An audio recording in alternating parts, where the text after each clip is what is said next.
পরদিন সকালবেলা ঘুম থেকে উঠেই জাস্ট জামাটা পরেই বেরিয়ে এসেছিলাম। তো এখন চলেও এসেছি স্টেশনে, কারণ বাড়ি ফিরতে হবে। আর স্টেশনে এসেই দেখছি প্রচুর ভিড় ছিল, কারণ যেহেতু এখন অফিস টাইম। তো যাই হোক, আমরা তাড়াতাড়ি করে বাড়িও চলে এসেছিলাম। আর বাড়ি এসে দেখছি পিতুল একা একাই শুয়ে আছে, কারণ বাড়িতে যেহেতু কেউ ছিল না। কি কি হয়েছে? খিদে পেয়েছে? কেউ খেতে দেয়নি? তারপরে দুপুরবেলা খাওয়া দাওয়া করে উঠতেই মা বাইরে ডাকছিল। তো বাইরে গিয়ে দেখলাম একটা সাদা পায়রা এসেছে। তো টালির চালে দেখতেই পাচ্ছ অনেকগুলো পায়রা। এগুলো প্রায় রোজ দিনই আসে, কিন্তু সাদা পায়রাটা আজকেই এসছে।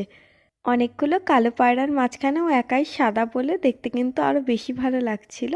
তারপরে সন্ধেবেলা রেডি হয়ে মায়ের সাথে গেছিলাম মন্দিরে। আর মন্দিরের পাশে যেহেতু মঙ্গলবার মঙ্গলবার এখানে মঙ্গল হাট বসে, তো হাটটাও ঘুরে বাড়ি চলে এলাম। তো চলো আজকের ব্লগটা তাহলে এখানেই শেষ করছি। সবাই ভালো থাকো, টাটা, গুড নাইট।